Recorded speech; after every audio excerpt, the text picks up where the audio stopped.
onde o próprio apresentador participa.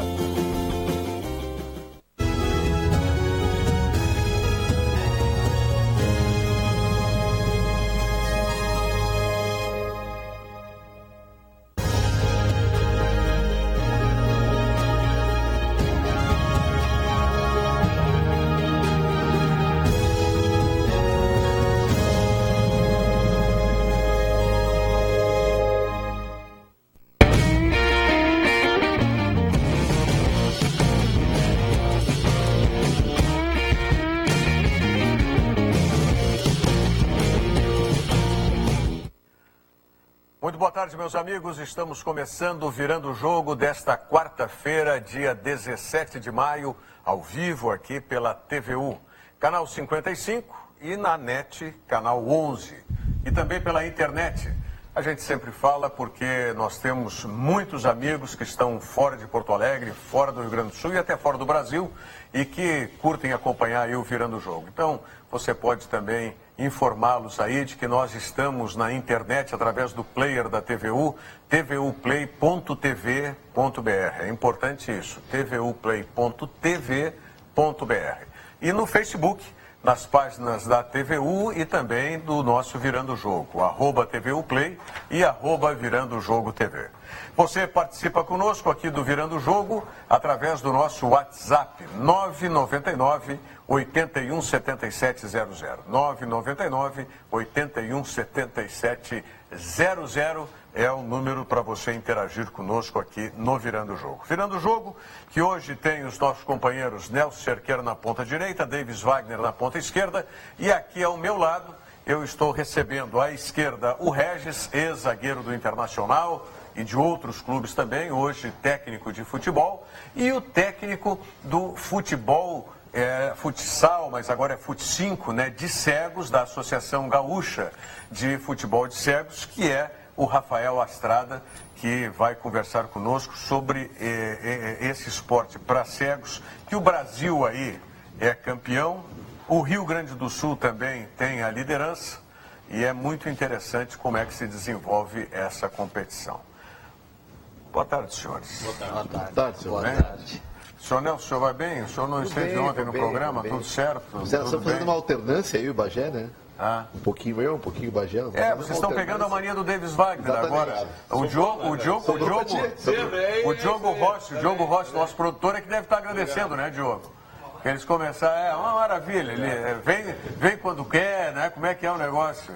As participações esporádicas, porém marcantes. Porém marcantes, Regis, por onde tu anda, Regis? Primeiramente... Aqui, né? No momento, aqui. Primeiramente, é um prazer estar aqui do lado de vocês. Fazia muito tempo que não nos encontrávamos, né? É verdade. Não, eu agora... Faz 7 anos que eu parei de jogar futebol. Podia estar jogando ainda, porque está em forma... Não, mais ou menos. Mas está aí, o Douglas está jogando. Não, o Douglas até é mais moço, mas quem é? O Zé Roberto. Zé Roberto é mais velho do que tu. Ah, Zé Roberto é 7'4", tem 42. Então. Vai fazer 43. Tá também, faz isso. O Léo Moro tem 38, jogou comigo em São Paulo. Podia ter feito uma zaga do Colorado no passado, né? Não dá para ter feito. Não, mas eu acho que... Por favor. Né, como eu falei, já faz 7 anos que eu parei de jogar, fiz alguns cursos. Para técnico, fiz alguns estágios, já assumi algumas equipes aqui no Sul. O ano passado estive 5 meses no Boa Vista do Rio de Janeiro, disputando a Série D do Brasileiro.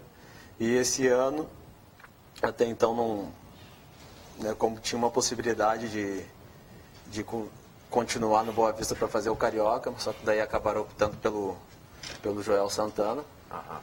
E aí, Jejão. E isso foi em novembro. E aí quando eu voltei para cá já estava tudo fechado. E acabei ficando de fora aí de algumas possibilidades que tinha. E aí preferi esperar e ficar sempre se atualizando dentro do futebol. Que sabemos que é importante. E aí nesse momento ali, no final de janeiro, aparece uma oportunidade de ir para Rio Verde. Disputar primeiro do Campeonato Goiano, que foi onde até estava te contando agora nos bastidores, né? Tive a oportunidade, acabou dando certo, fui, a minha estreia foi contra o Goiás, acabamos ganhando de 2-1, depois tivemos algumas dificuldades, Dificuldade de time pequeno, sabemos, né? Que até então eu, graças a Deus, tive a oportunidade de passar por grandes equipes, não tive esse problema.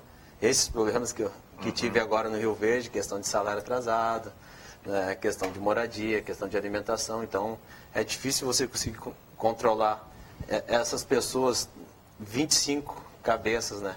Cada um pensando de uma maneira, esposa ligando, porque tem filho, pai e mãe esperando dinheiro do mês para pagar as contas, então foi uma dificuldade imensa. E o cara tendo que entrar em campo e jogar. Não, e fora isso, o dia a dia, né, Rogério? É complicado você lidar nessas equipes, porque o que acontece? Eu tive agora no Rio Verde, todo dia era uma luta, porque quando nós entrávamos em campo, era um ou outro querendo fazer greve. Não, professor, não vamos treinar. E aí tinha que direcionar, chamar, conversar, bater um papo. Na realidade, eu fui técnico, fui psicólogo. Então, ainda bem que eu tenho uma psicóloga dentro de casa, né? Então, me dá algumas dicas. A minha esposa, né, tá em fase final do curso, está se formando, então apliquei algumas coisas também. Ela fez o estágio, né? Algumas dicas que ela me passava. E aí, graças a Deus, as coisas acabaram acontecendo bem. Agora, mais do que oportuna a vinda do Regis hoje aqui, porque o Regis, tu falasse que ele jogou no Inter, mas ele jogou no Fluminense também. Fluminense que hoje é adversário do Grêmio. Certo, e o Inter a preocupação joga é o Fluminense, óbvio, né? O Regis treinando o Rio Verde, claro, as histórias que ele vai contar. Mas vai contar coisa do Fluminense também, rapaz. É que tu não citou o Fluminense. Tu citasse. Tu só citou o Inter. Ele jogou no Inter e outros clubes. Eu estou citando o Fluminense também. Ele jogou no Inter e muito bem. Muito bem, verdade. E é sobrinho do Luiz Eduardo, que jogou no Grêmio, no Caxias. Time de 97. Time mais injustiçado. Qual? Time de 97, Internacional. Foi o time mais injustiçado. Eu acho que sempre não ganhou nada. Exatamente. Foi campeão gaúcho, não ganhou nada. Do grande Grêmio, né? Foi em cima do grande Grêmio. Não ganhou. Era o grande Grêmio mesmo. Ganhou um time de expressão, grande Grêmio. Que é o que marca dentro do clube. Era o grande Grêmio, década de 90 era o grande Grêmio, realmente. O time do Grenal do 5-2, por exemplo. É verdade. É uma máquina. Mas tu falou do grande Grêmio, é verdade. O Grêmio só não ganhou mais naqueles anos 90 porque meteram a mão em vários jogos, com Palmeiras e coisa. Então vocês lembram disso? Torcedor chegou. Lembram disso? Chegou o torcedor de boteco aqui. Incorporou. O Davis Wagner incorporou o torcedor de boteco. Meteram a mão em vários jogos. Incorporou o torcedor de boteco. Virou boteco aqui. Rafael Astrada, eu estava agora ouvindo o Regis falar sobre as dificuldades de um time pequeno, como o caso do Rio Verde. Vocês agora estão conseguindo respirar mais e melhor um pouco, né? Lá nessa atividade com o futebol de cegos, né?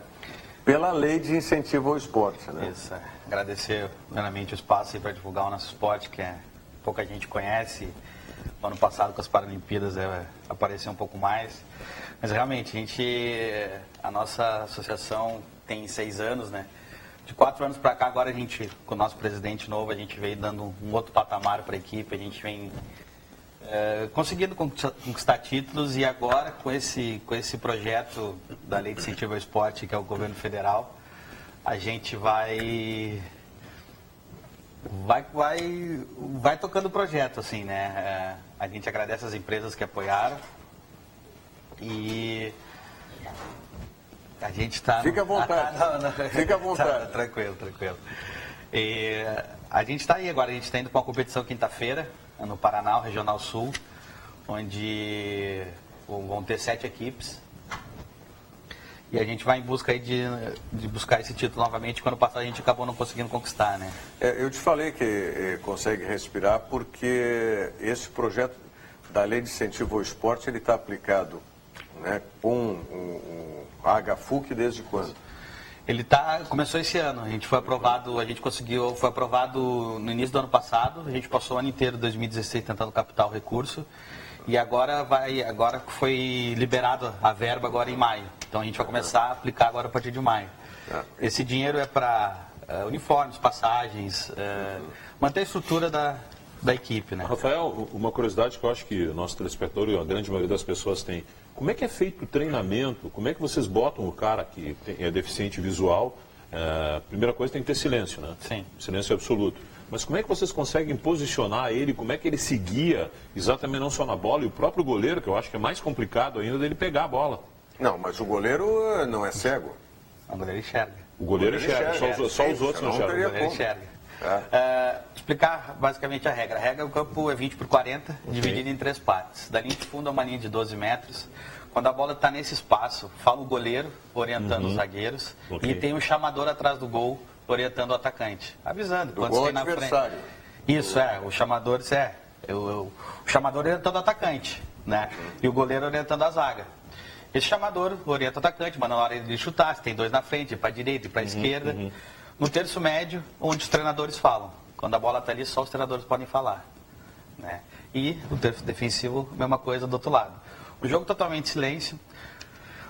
A quadra é adaptada, a quadra ela não tem, a bola não sai na lateral. Né? Então ela não sai na lateral. Então assim, os jogadores experientes, eles entram na quadra e já sabem onde eles estão. Né? Sim. Então assim, a audição deles, eles já conhecem a voz dos companheiros. Então, assim, pra mim, hoje é meio fácil, né, entendeu? Assim, mas eles... A bola não tem nenhum tipo A bola tem o guiso, a bola tem o guiso, o jogo totalmente silêncio. Um jogador, quando vai marcar um outro atleta que está conduzindo a bola, ele tem que fazer um sinal dizendo que está indo marcar, senão é uma falta, que é o vou e eu fui.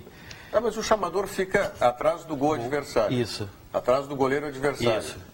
O goleiro adversário não se enche o saco também com o chamador atrás dele. É que o goleiro está preocupado com os zagueiros, então ele acaba esquecendo o chamador. Só para fazer uma ilustração, já me imaginou o Rogério Amaral de goleiro. Tá louco. O cara buzinando no ouvido dele. Quanto tempo dura cada tempo? Agora, esse ano mudou a regra para o gol alto salão, vai ser 20 minutos cronometrado. São 20 minutos. Cronometrado agora. Já pensou? Não, mas eu fico pensando o goleiro, porque como disse o Rafael, o goleiro tem que estar orientando, né, na parte defensiva. O que normalmente no futebol o goleiro já faz isso, mas imagina nessa situação que são cegos, tem que estar permanentemente o goleiro gritando. E aí tem o chamador do outro time que está atrás dele. Só buzinando ali. Só buzinando. E o goleiro tem uma outra dificuldade, que o goleiro ele não usa toda a área do salão, ele tem uma área dele, tipo uma pequena área de 2 metros por 5. Isso na regra anterior, porque os caras que inventam a regra lá inventaram agora de mudar o tamanho da goleira. Então eles aumentaram a goleira, quase ninguém vai ter essa goleira para jogar, nós vamos acabar jogando nas goleiras antigas. Eu te fiz essa pergunta porque, na verdade, sim, o deficiente visual, ele termina aperfeiçoando outro sentido, que é o da audição, né? Muito mais do que nós. E eu tenho 2 experiências com relação a deficientes visuais. Eu lembro quando eu trabalhei na Rádio Atlântida, então o pessoal foi lá conhecer o estúdio. E um deles assim para mim, posso ver a mesa que tu trabalha? E eu olhei para ele assim, tu quer ver a mesa que eu trabalho? Claro! E aí ele vai só no tato e ele escrevia a mesa. E outra que eu faço também audiodescrição de cinema. Gravo audiodescrição. E é impressionante como eles ouvindo, eles terminam, parece que estão vendo o filme, entendeu? Eles terminam vendo o filme e vivendo aquele momento. Eles, não, eu estou vendo. Ele te conta a história do que é... E eu acho que assim no futebol também. No caso da minha equipe, todos foram cegueira adquirida. Ninguém nasceu cego. Então todos têm pelo menos uma memória de alguma coisa. Então, assim, eu só digo que realmente eles não enxergam, porque realmente eles falam, eles vão ao cinema, vê novela, eles fazem tudo, realmente eles só não enxergam. Mas... O Instituto Santa Luzia, que agora tu me dissesse que ele é uma escola aberta também, não apenas para os cegos, tem algum convênio ou os atletas teus passaram por lá? Alguns atletas passaram lá, o próprio Ricardinho, que hoje é o melhor jogador do mundo, né, de Osório. Ele veio com 8 anos para Porto Alegre e passou toda a parte estudantil dele lá dentro de Santa Luzia. O Ricardo Alves. O Ricardo e o André, que estão no grupo aí. O Ricardinho é o melhor jogador do mundo. Né? Ele foi escolhido em 2006, aí em 2010 foi o baiano e em 2014 ele de novo. Agora até 2018 ele é o melhor do mundo. De novo. Inclusive o Ricardinho foi o padrinho dos últimos jogos comerciais do Sesc. Sim, isso. Que foi no final do ano passado. O Ricardinho foi o padrinho. Eu estou olhando aqui, vocês estão com bastante patrocinadores, né? Sim. Alguns pela lei de incentivo ao esporte e outros que esses patrocinadores que não são da lei de incentivo, eles vêm nos apoiando, assim, ninguém está preocupado em marketing, né? Eles realmente apoiaram a causa, né? Então é o que ajuda a manter, assim... por exemplo, os atletas que a gente acaba trazendo jogadores de fora, a gente é jogador da seleção argentina. Estou com 6 jogadores da seleção brasileira na equipe hoje. São 4 de fora do estado. Eles vivem disso? Esse das seleções, sim. Os da seleção brasileira, eles conseguem porque eles têm a bolsa atleta deles quando eles ganham competições internacionais e tem o futebol e o goalball, que é o esporte sério, tem o patrocínio da Caixa. Mas não é nada nem perto de grandes clubes, né? Mas eles conseguem se manter, esses atletas, porque eu estava falando até pro Nelson, toda semana, todo mês, a seleção se encontra, fica 10 dias junto, a seleção brasileira. Então são jogadores realmente de alto rendimento, de alto nível. A seleção brasileira, desde 2006, não perde uma competição. Todas as competições voltadas. Eu estava imaginando aqui, o Regis estava falando antes da dificuldade financeira lá do Rio Verde, né? Se tivesse a possibilidade dos recursos, né, para os times menores, mas é que a lei incentiva quem tenha esporte olímpico ou paralímpico. Tá?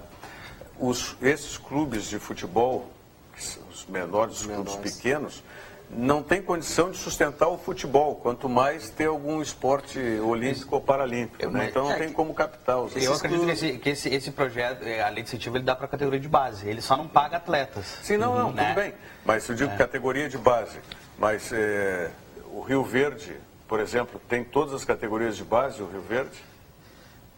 Tinha agora, porque até então não, e, por exemplo, o ano passado, que era o presidente era outra pessoa, o que acontece? A prefeitura estava ajudando.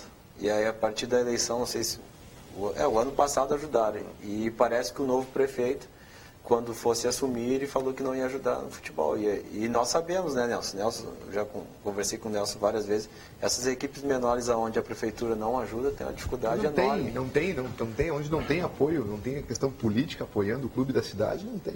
É muito difícil. Não vi, assim, nós temos a noção do futebol do interior aqui no Rio Grande do Sul. Eu não tenho ideia como é que deve ser. Eu sei que Goiás não é um campeonato tão disputado como o Campeonato Gaúcho. Não é um disputado, não é tão famoso, vamos dizer assim, não é de tanta relevância. Hoje o Campeonato Gaúcho é o terceiro campeonato do Brasil. Né? O Campeonato Paulista, depois o Campeonato Carioca, em termos de fama. Eu acho que na questão de valores, o Campeonato Gaúcho talvez seja o segundo. Eu acho que o nosso é o segundo, só não... Claro, na questão do Rio é porque tem 4 equipes grandes, né? Exatamente. Sim, tem Flamengo, Fluminense, Botafogo e Vasco. Exemplo, trazendo para uma escala menor, o futebol de Goiás, ele é disputado por 2 clubes, 3 clubes, que seria, no caso, o Atlético, o Goiás e o Vila, talvez. Né? Dependendo daí. Aí tu vê, por exemplo, um time pequeno como o Rio Verde, apoio, se não tiver apoio da prefeitura, é quase impossível. E aí quando tem alguém que gosta de futebol, né? Por exemplo, que a gente sabe que aqui no interior do Rio Grande do Sul tem algumas pessoas que estão dentro do clube, são presidente, mas automaticamente na hora da dificuldade vai lá e tira dinheiro do bolso e ajuda. Então, a comunidade também se mobiliza. A comunidade, exatamente. Lá em Rio Verde, o que acontece?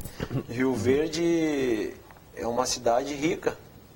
Muito fazendeiro, muita gente. Mas sabe o que aconteceu? Entrou 2 pessoas lá no clube que até então não tinham credibilidade na cidade. Então não tem como captar recursos. E aí o que foi acontecer com o Rio Verde? E tem essa discussão muito grande se os governos devem ajudar diretamente o futebol, seja em que nível for de governo, federal, estadual ou municipal.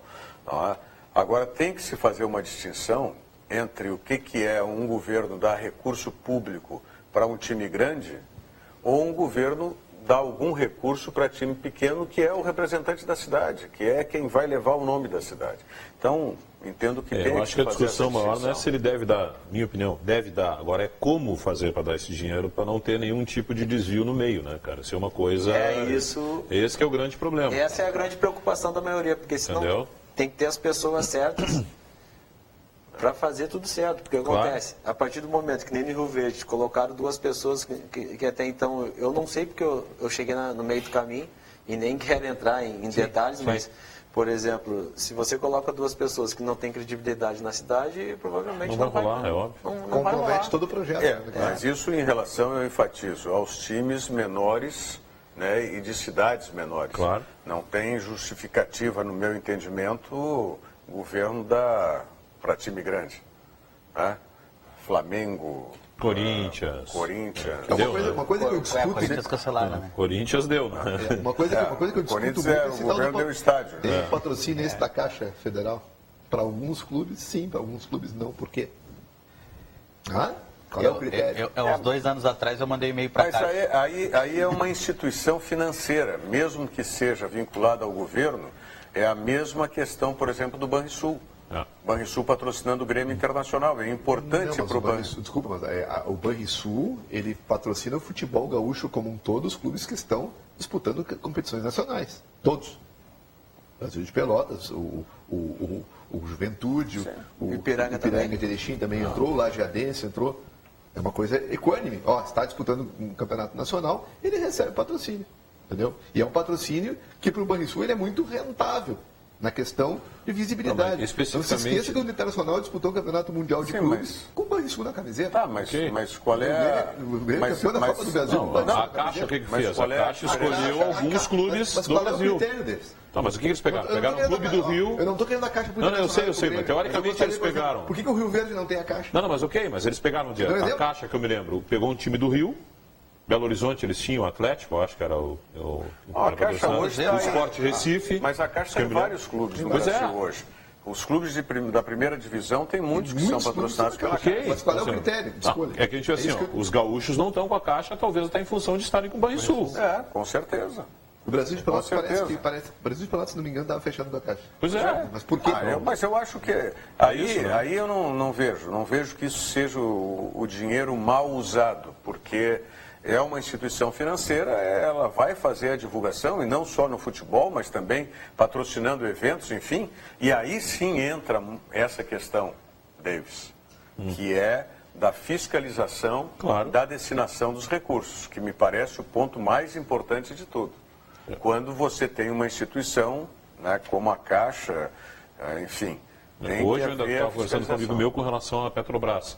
A Petrobras patrocinou o Flamengo durante muito tempo. Durante 20 anos. Pois é, mas aí ao mesmo tempo patrocinava um time da Argentina, o River, né? Claro que a Petrobras era dona da ANCAP, né? Eu acho, uma coisa assim, né? Mas sabe, então vão investir nos brasileiros, né, cara? Vamos botar em outros clubes do Brasil. Aí tu vai investir na Argentina, no clube argentino. Mas tem negócio lá também. Ok, mas assim, é brasileiro, né, tio? Vamos botar primeiro no Brasil e depois nós vamos lá se der. Agora... Essa história do patrocínio da Petrobras é uma coisa muito mal contada. Sim, mas como foi, por isso que eu disse, a questão da Caixa, para não repetir o que aconteceu com o Mensalão, que era o Banco do Brasil. Exatamente. Que era através da destinação de verbas publicitárias do Banco do Brasil, não é que se criou o Mensalão. Isso. A propina do Mensalão. A mesma coisa, tinha que haver a fiscalização da Caixa. Não se abriu isso, talvez, uma investigação da Caixa.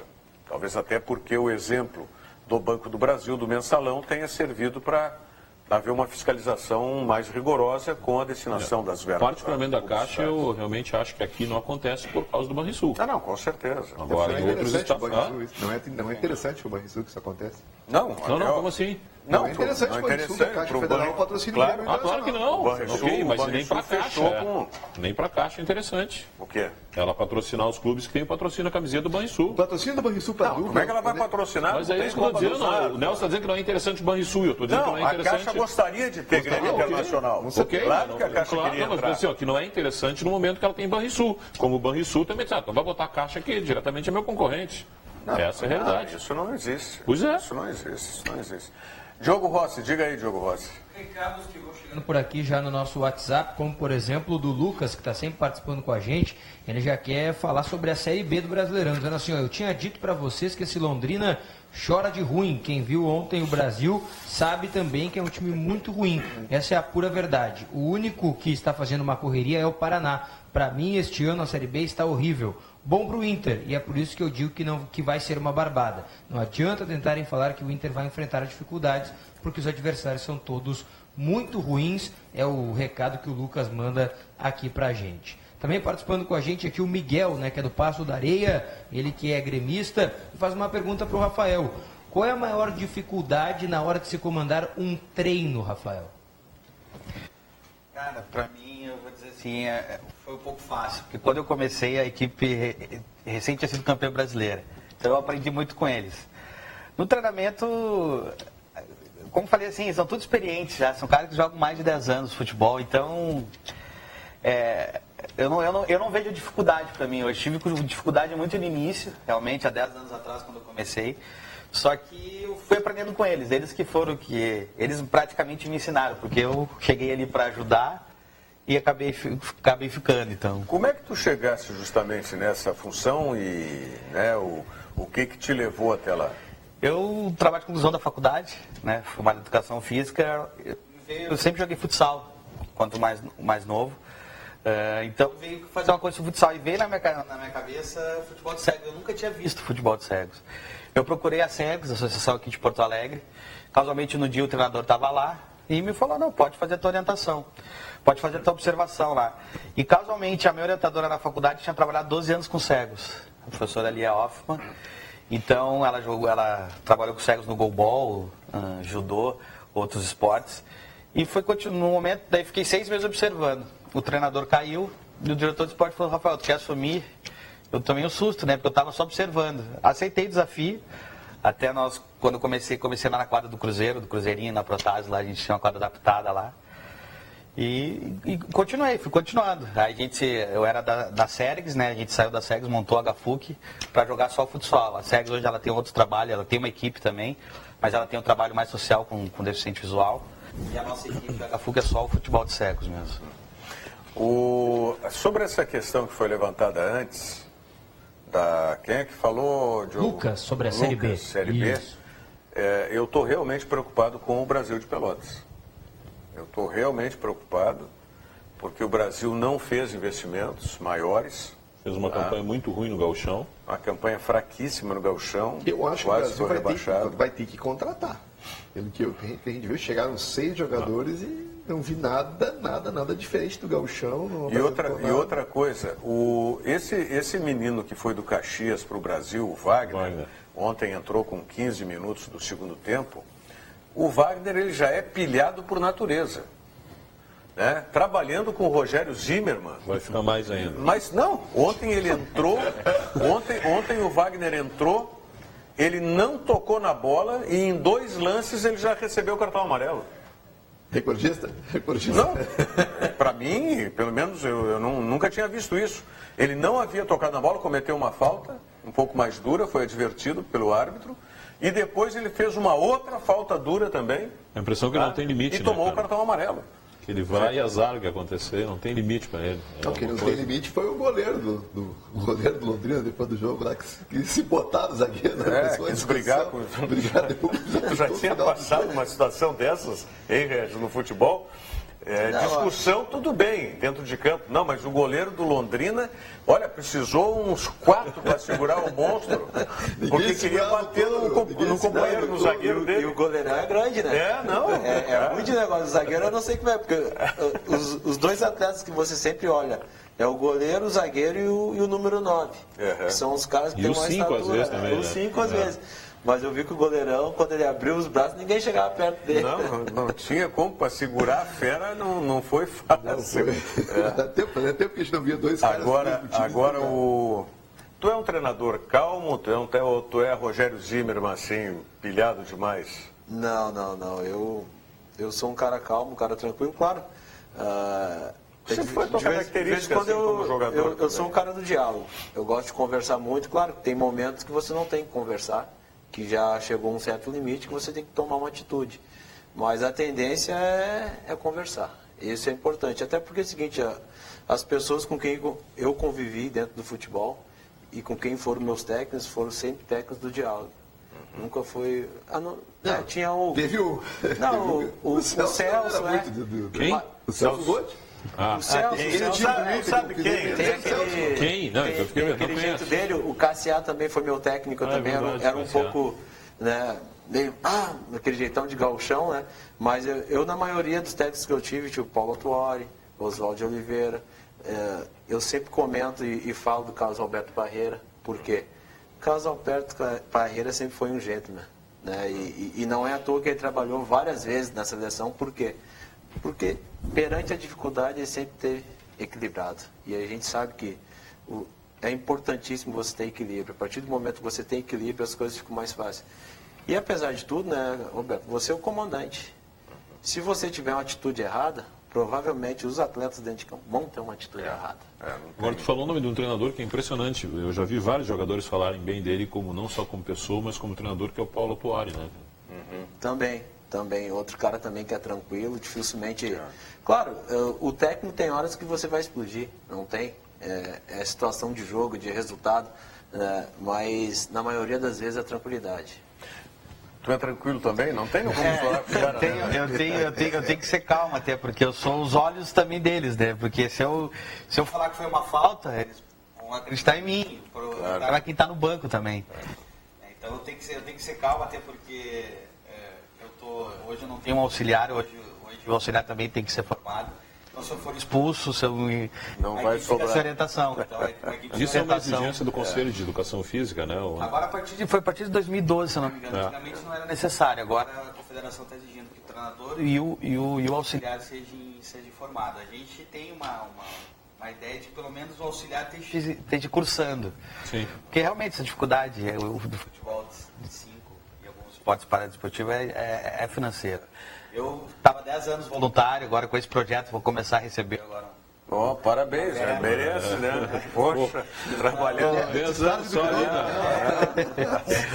Então a dificuldade é grande para várias equipes do Brasil. Mas eu estou muito preocupado realmente com o Brasil de Pelotas e esse rapaz, o Wagner, é bom jogador, nós já todos firmamos isso, só que ele tem esse viés aí. E com o Rogério Zimmermann não tem cura mais, é aquilo ali.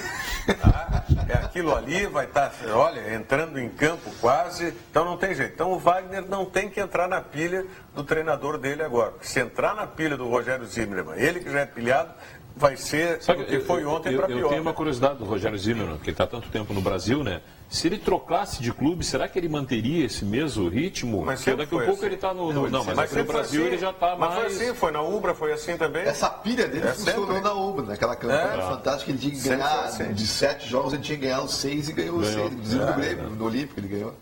O Abel foi treinador, Não, o Abel não foi meu técnico, mas eu conheço muito bem o Abel, né? Diariamente quando eu encontro ele, a gente senta, eu gosto de questionar, porque como eu estou começando essa carreira, ele é um cara multicampeão, como eu estive com o Fernando Carvalho há 2 dias atrás, como eu estive também com alguns outros técnicos meus, a partir do momento que eu tenho a oportunidade de encontrar alguém que eu sei que eu posso, né, agregar, então eu começo a questionar também. Encontrei o Paixão esses dias, né? Questionei o Paixão.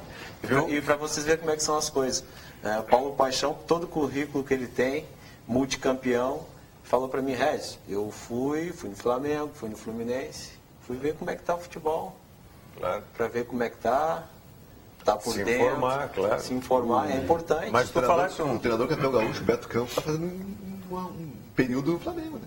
Tem um treinador campeão da Copa do Brasil que não se preocupa com isso. Porque não é importante isso. Claro que não, cara. Sabe tudo? Sabe tudo? Tudo. Não foi isso que ele falou. Assim, ó. Não falou sério, brincou. Sabe que quando ele não sabe, ele pergunta pro Ramiro. É verdade. Ramiro, me diz como é que se faz. Os caras comentam do Renato, mas o Renato acompanha o futebol dia a dia. Dia a dia, claro. Foi um comentário dele. Né, todo mundo conhece bem o Renato. Mas foi porque estavam corneteando a ele sobre esse negócio. Aí, obrigado. Mas tu falasse um negócio agora que tu conversou com vários técnicos, conversou com o Fernando. E sempre que eu tenho a oportunidade. E falasse com o Fernando Carvalho. Tudo que o Fernando Carvalho queria ser era técnico de futebol, né? Um abraço pro Fernando Carvalho. Quem está na audiência do programa aqui é o Renan Babarak, né, que é o executivo do Pelotas, está lá, fazendo o Pelotas, pode subir. E o Fernando me conhece bem, né? Porque quem me subiu pro profissional foi o Fernando, né? Quando o Fernando chegou na base do Inter, eu era o zagueiro do Júnior, né? Mas gosta de dar uma opinião tática e tudo mais. Fernando, grande abraço para ele. Olha, nós estamos falando aqui, né, com o Rafael Astrada sobre o futebol de cegos e sempre tem outros esportes, né? Por exemplo, a gente tem falado aqui o que o SESC está incentivando o câmbio. O que é o câmbio? O câmbio é um jogo de vôlei adaptado para melhor idade, a partir de 50 anos. Até hoje, eu acho que 50 anos, o pessoal pode estar jogando outros esportes também. Mas tem, né, pessoas que precisam ter um esporte, vamos dizer, mais leve. E o Sesc está com o Circuito Sesc de Câmbio 2017 com as inscrições abertas. Ao todo, são 15 municípios gaúchos que recebem as fases locais. Alegrete, Bento Gonçalves, Caxias do Sul, Erechim, Ijuí, Lajeado, Montenegro, Novo Hamburgo, Passo Fundo, Porto Alegre, Santa Cruz do Sul, Santa Rosa, Tramandaí, Torres e São Leopoldo. O câmbio é um jogo, como eu disse, de vôlei adaptado à terceira idade. Pode se inscrever atletas com mais de 50 anos e podem fazê-lo diretamente na unidade Sesc de cada cidade. A final estadual vai ocorrer em Santa Cruz do Sul nos dias 8 e 9 de julho. Mais informações vocês obtêm em sesc-rs.com.br/câmbio e você sabe que Sesc é a força do sistema Fê Comércio ao seu lado. Diogo Rossi, me diga aí, Diogo Rossi. Bom, Rogério, a gente separou, né, até com a ajuda do Rafael, alguns lances, né, do futebol, né, de 5 para colocar aqui. O Rafael até pode nos ajudar, né, com os lances que a gente vai colocar aí, que eu separei junto com o André, que são gols, né, dos jogadores da seleção brasileira. Esse é o gol da final da Paralimpíada 2016 no Rio. Que era o Brasil... Brasil e Irã. Brasil e Irã.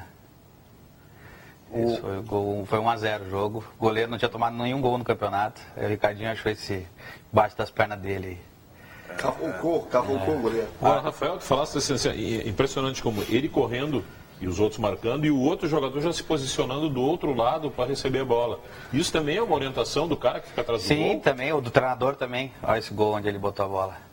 Aí é o Ricardinho. Ô, louco. Ele puxou de um lado para o outro. Tem muito jogador que enxerga bem que não consegue colocar lá. Onde ele botou essa bola. Esse foi o regional ano passado em São Bernardo do Campo.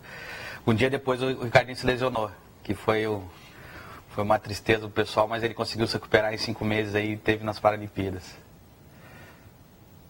Bom, ali nós vimos 2 tipos de quadra, né, Rafael? Isso. Uma quadra sintética. E a quadra normal. Os campeonatos nacionais são na quadra de futsal, ginásios fechados. E as competições internacionais é grama sintética. Isso eles botaram por causa de não ter o futsal na Olimpíada, né? Aí eles botaram essa regra e jogaram para fora. Mas é grama não que nem os tapetes, como por exemplo da Arena da Baixada lá do Atlético, não é alta. Não, é fina, é mais fina. É um carpetão assim, né? Isso, E como é que funciona com relação a lesões dele? Se lesionam muito o jogador ou não? Ó, o Ricardo, a maior parte de lesão assim é batida em jogo, né? E aí tem os jogadores, o Ricardinho, por exemplo, é um jogador de muito drible, já teve problema de pubis. Aí teve essa lesão que ele tomou um carrinho no regional ano passado, que foi um carrinho que ele tomou, que ele quebrou fíbula e ligamento do tornozelo. Operou com o Rabelo e tratou com o Rossato. Em 5 meses eles conseguiram colocar ele dentro do... 5 meses, assim, ele machucou 10 de abril, 9 de setembro ele estava no primeiro jogo da seleção. O Rodrigo Rossato, deixa eu fazer um elogio aqui, porque o Rodrigo Rossato é um dos melhores e maiores fisioterapeutas que eu conheço dentro do futebol. O que tem de jogador que já foi recuperado em tempo recorde pelo Rodrigo Rossato, é um sem número. Não sei se o Regis teve a oportunidade de trabalhar com o Rodrigo Não Rossato. de trabalhar, mas conheço pessoalmente. É um grande profissional. Excelente, excelente. Um grande abraço para o Rodrigo Rossato. Nós temos agora, dia 28, a 19ª edição da Corrida para Vencer o Diabetes. Você sabe que o diabetes não tem cura, mas o diabetes, inclusive o tipo 1, que é o diabetes na infância, na adolescência, ele pode ser tratado e a criança ou adolescente ter uma vida normal, saudável, inclusive na idade adulta. Então, participe aí da Corrida para Vencer o Diabetes. Confira. Eu corro para brincar com a minha filha. Eu corro para pegar o ônibus. Eu corro para fazer gol. Juntos também corremos por uma boa causa. Participe da 19ª Corrida para Vencer o Diabetes. 28 de maio, no Parcão. Mais informações em icdrs.org.br. Dia 28, sem ser esse domingo, no próximo, e as camisetas para você participar da Corrida para Vencer o Diabetes, você encontra nas lojas Panvel. Nas farmácias Panvel está a camiseta à sua disposição. O que é, Nelson? Você está falando? O Renan Bobarac, lá de Pelotas, está mandando uma mensagem aqui, está parabenizando o Regis pelo milagre de Rio Verde. Né? Obrigado. Fez chover lá em Goiás. O milagre foi no último jogo. Exatamente, foi. Né, nós jogamos. A minha estreia foi contra o Goiás, onde conseguimos uma boa vitória, 2-1. Depois jogamos contra o Vila em Goiânia, onde perdemos aos 50 minutos do segundo tempo. E aí, a partir disso, eu tive dificuldade, porque eu perdi o Jair por lesão. O Jair que estava aqui no Inter, que está agora, né? Foi emprestado. E mais 2 atletas que eram atletas importantes no meu sistema de jogo. Acabei perdendo esses 3 atletas e aí acabei tendo que fazer improvisações. A partir do momento que você começa a improvisar, então é uma dificuldade. Eu tive que jogar com 3 laterais esquerdos, um na lateral esquerda, um de volante e outro de meia, porque não tinha peça de reposição. E aí acabei perdendo 2, 3 jogos, e aí no jogo dentro de casa contra o Atlético Goianiense, que foi aonde até estava falando com o Nelson, era um jogo importantíssimo porque eu precisava da vitória. E você jogar contra o Atlético Goianiense como eu joguei no 4-3-3 é difícil, porque na maioria das vezes eu tive a oportunidade de estar em time grande, jogar contra os pequenos que você enfrenta. Você enfrenta time fechado, saindo numa velocidade de contra-ataques, jogando por uma bola. E aí eu acabei pensando, né, até então também não pude levar auxiliar. Era eu, meu preparador físico, e depois quando perdemos para a Aparecidense lá em Aparecida, eu vim pensando, bom, esse jogo é o jogo que nós temos que ganhar, porque se não ganharmos, vai ficar difícil. E aí não, vou arriscar. O que eu fui pensando, não, vou jogar no 4-3-3, porque o que é melhor? É melhor eu sair ganhando e depois fechar o time, do que, por exemplo, eu sair com o time fechado, tomar um gol, porque querendo não jogar contra o Atlético Goianiense, para nós, Atlético Goianiense com Júnior Viçosa, né, com Negueba, com jogadores experientes, acostumados a grandes jogos. Então, não, vou sair no 4-3-3. E aí, realmente, fiz o 4-3-3, ganhamos o jogo 2-1, que foi aonde nos deu a tranquilidade para irmos até o jogo final, que foi contra o Goianense. Que foi aonde, que eu estava comentando, aos 42 minutos do primeiro tempo, perdi o lateral esquerdo. E aí fiz uma linha de 4 com outro zagueiro, perna esquerda, e fomos para o intervalo. E aí tem coisas que a gente não esquece, né? E até depois que passou tudo, e aí o doutor comentando que ele falou para mim, pô, Rez, eu lembro você falando dentro do vestiário, nós vamos fazer o gol e não vamos tomar. E aí foi o que aconteceu. Fomos para o segundo tempo, aos 15 minutos do segundo tempo eu perdi um volante, aí acabamos jogando com 9 homens em campo, e eu já olhando o relógio, né? 30, 35, e... Faltam 10. E aí o gerente estava do meu lado e eu comentando, 44 minutos do segundo tempo. Tá difícil, tá com... E ele me falou assim, Rez, faltam 6 minutos. Calma. É muita coisa, tem muita coisa para acontecer em 6 minutos. E realmente, aos 48 e 30 do segundo tempo, uma bola parada, escanteio, aonde conseguimos fazer o gol e automaticamente empurramos o Goianese para a zona de rebaixamento e escapamos da zona aí. E até eu lembro o zagueiro falando depois no vestiário, comentando que o juiz falou, tem 49 minutos, o jogo vai a 50, eu vou acabar agora. Não foi comprometer. Não, e aí a rapaziada saiu comemorando, foi emocionante e importante para mim também, porque vai me servir de experiência logo lá na frente, porque é onde eu quero chegar. Isso aí vai me dando bagagem e também quando eu tiver um momento de dificuldade já vou estar acostumado. Por isso que é importante você fazer essas etapas, né? Claro, se você tiver uma oportunidade de treinar uma equipe maior, claro que é importante, a gente sabe que na equipe maior você tem a qualidade, você tem a estrutura, você tem tudo em volta, tem analista de desempenho, tem auxiliar, tem tudo para te ajudar. Mas isso vai me deixando forte. Com certeza, isso vai ficar marcado na carreira. Um abraço para Clenar Vieira. A Clenar está nos acompanhando aqui, é uma amiga que nos acompanha, e inclusive ela é ela é corredora, né? Ela é corredora de rua, participa de várias competições, para não dizer todas as competições que nós temos aqui em Porto Alegre e até no Rio Grande do Sul. Diogo Rossi, o que nós temos aí, Diogo? Aqui no Facebook estão participando com a gente, né? O Pedro Laurenti, ele manda assim: grande treinador, um abraço para o Rafael, né? Dornelles também, teu sobrenome. Dornelles, na estrada Dornelles. Tá mandando um recado para ti aqui, o Pedro. Irmão do Fábio Dornelles. Mandando um grande abraço. A figura, grande mala. Fabinho, não, Fábio, gente finíssima. O Caio de Canoas, ele tem uma pergunta para o Regis. Ele diz assim: Regis, quando se começa uma vida de treinador, é mais difícil encontrar um clube que aposte no seu projeto ou encontrar alguém que queira dar oportunidade para um jovem técnico? É uma pergunta difícil. Eu acho que as duas situações são difíceis, porque... É brabo começar, né? O brabo é o começo, mas nós sabemos que o cargo de técnico é um cargo de confiança de quem? Do presidente, da pessoa que é o braço direito do presidente. Então, você tem que ter um bom relacionamento, conhecer bastante pessoas que são aquelas coisas que acontecem. Por exemplo, hoje o Fernando Carvalho não está, daqui a pouco pode estar, daqui a pouco pode pensar de acordo com que você está fazendo um grande trabalho. Opa, para aí, o Regis está lá em tal lugar, subiu o time e tal, ou fez uma bela competição, vamos dar uma oportunidade. E é assim que as coisas acontecem, como aconteceu com o Roger, né?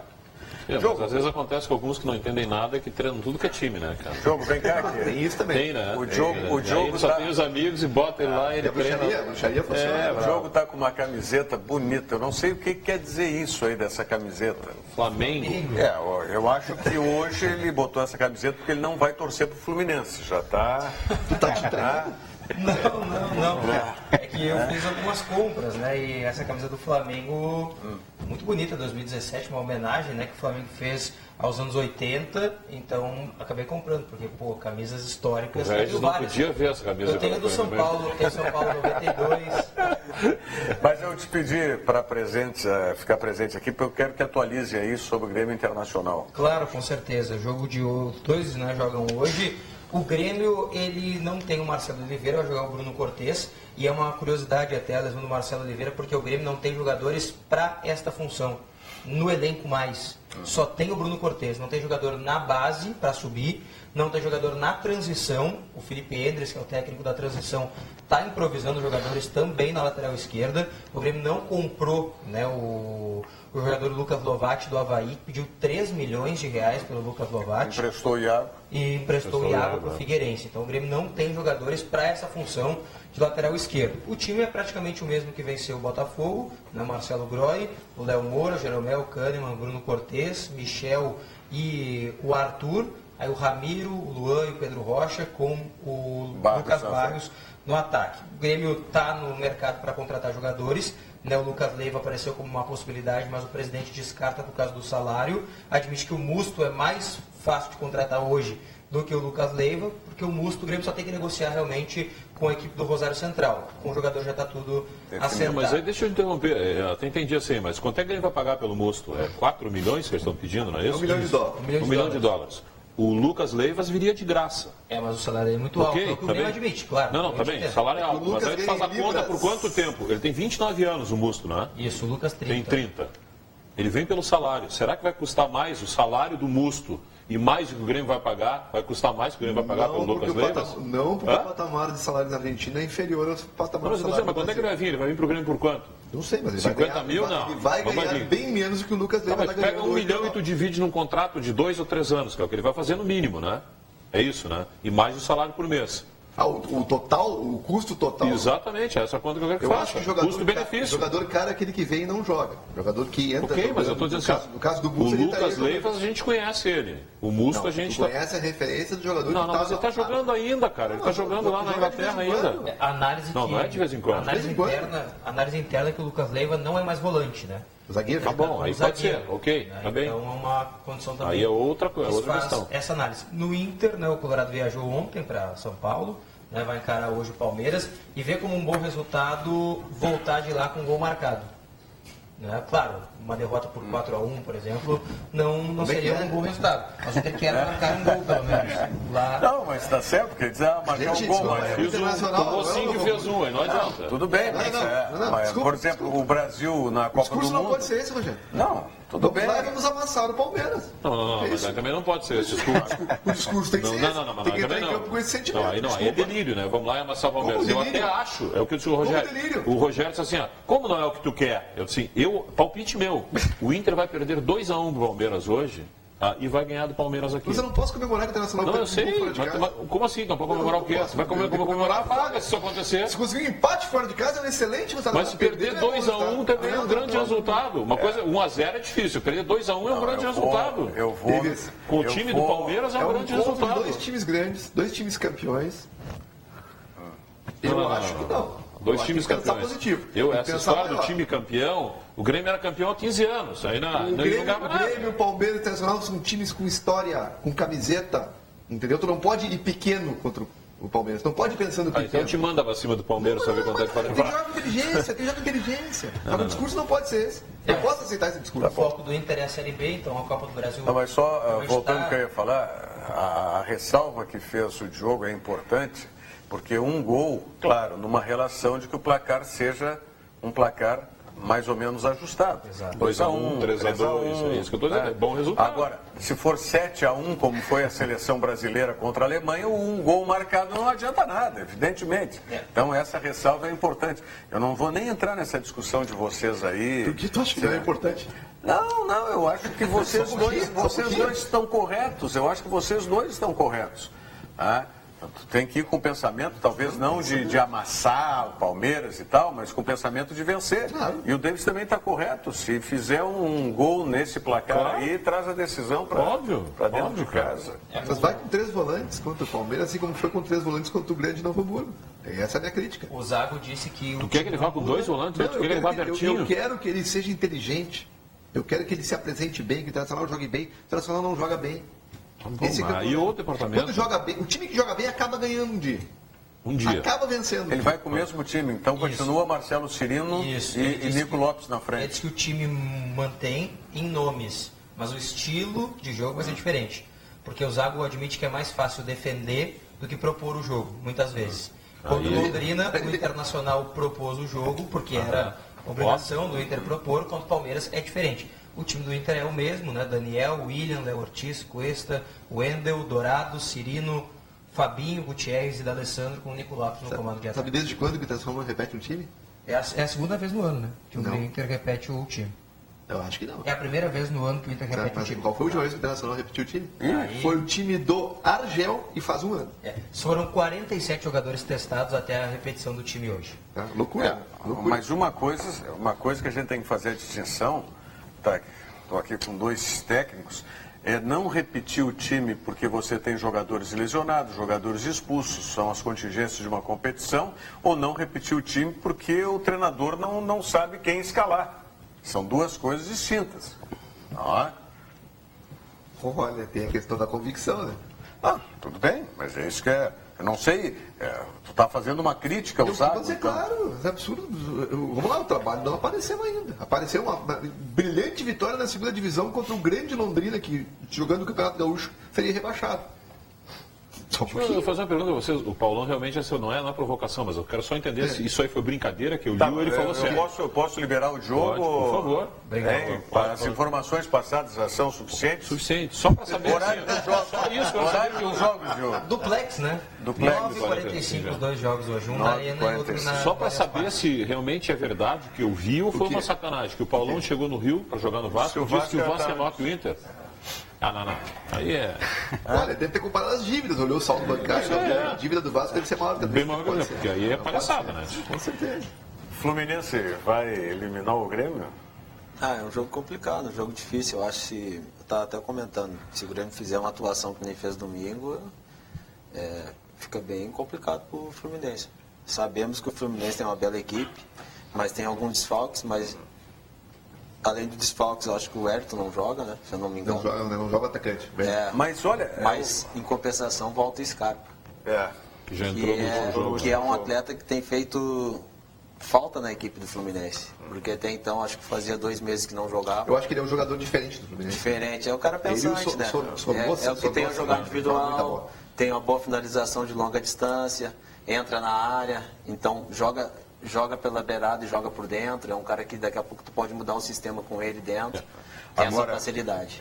O Fluminense está com uma gurizada. Exatamente, que eu vou te aquilo dizer que nós falamos da correria, né? Correria, e daqui a pouco, se tu começa a chegar nesses guri, né, esses guri começam a aprontar uma correria, não é fácil. Exatamente. Não, o time do Fluminense é um time extremamente veloz, né? Eu vi uma parte do segundo jogo, do primeiro e do segundo jogo do Fla-Flu. É um time intenso, tipo 15, 20 minutos do primeiro tempo, o Fluminense mandou no jogo, em cima do Flamengo, foi aonde fez o primeiro gol. Mas sabemos que também enfrenta uma grande equipe, que é o Grêmio, né? Que até então não vem de um resultado tão bom perante o Gauchão, mas é uma equipe copeira. Mas isso é uma característica do Fluminense. Eu também acompanho alguns jogos do Fluminense. Ele sai nos primeiros minutos para cima do adversário para tentar decidir o jogo. Ele se impõe. Ele tenta. Foi com o Vasco também, acho que foi assim, não foi na outra fase do Campeonato Carioca, não foi? Semifinal. Isso. Taça Rio? Isso, não foi? Que ele fez 3 ou 4 também no Vasco, alguma coisa assim. Ele tem essa característica. O problema é o treinador do Grêmio entender que ele pode correr esse risco. E como tu falou, Rogério, muito bem na outra vez, é o Grêmio não entrar na correria do Fluminense. Se entrar na correria do Fluminense, o Grêmio não vai ganhar o jogo. Vai ser muito difícil o Grêmio conseguir eliminar o Fluminense.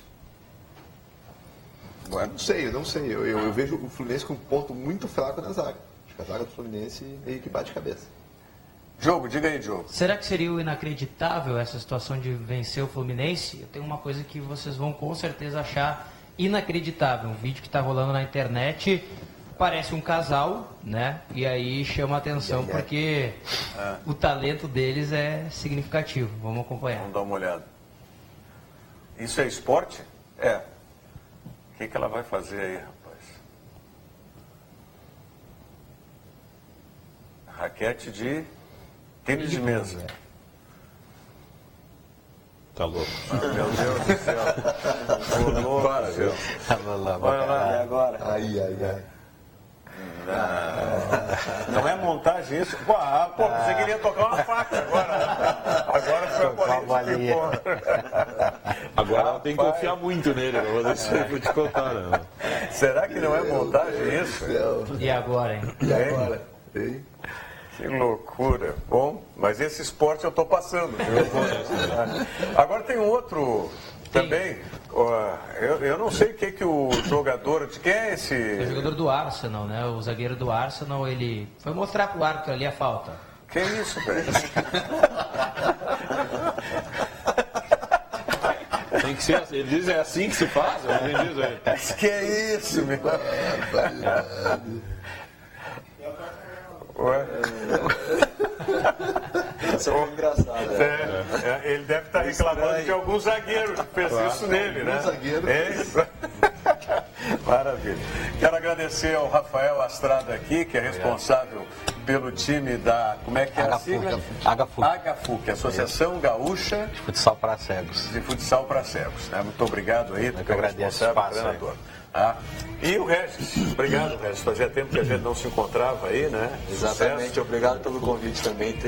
Foi um prazer estar ao lado de vocês. E aí, próxima vez, com certeza, já vai estar com algum time aí treinando também. Tá certo? Então, obrigado pela sua audiência. Voltamos amanhã, 13h, ao vivo aqui pela TVU. Obrigado.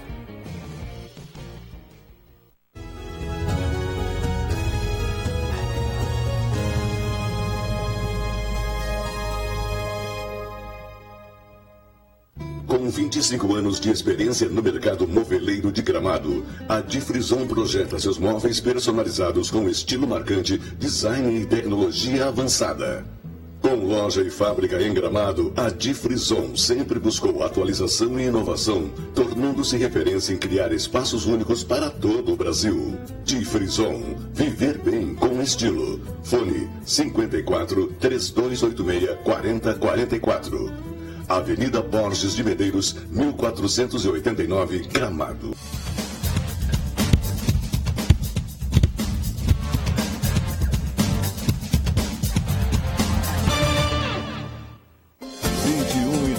Com Felipe Felipe Vieira. Um programa comandado pelo premiado jornalista e apresentador de TV Felipe Vieira.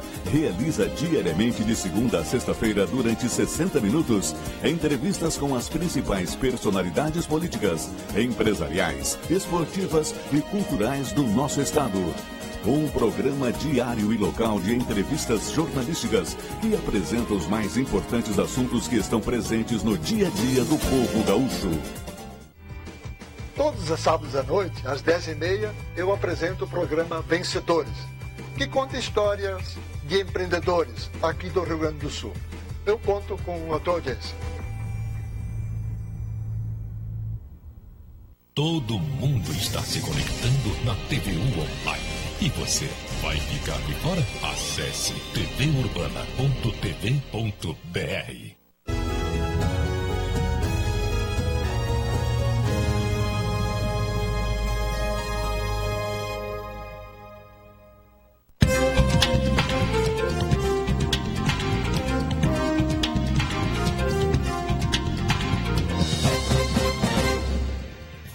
Boa noite, sejam todos muito bem-vindos. Em época de Lava Jato, operação de lotes, tantas outras operações, naturalmente todos nós temos uma preocupação. De que forma o dinheiro público ele é devidamente investido, de forma transparente, fazendo com que os tributos possam ser cobrados e naturalmente esses recursos cheguem ao seu destino final. Uma educação pública de melhor qualidade, saúde pública, assistência social e tantas outras questões. Mas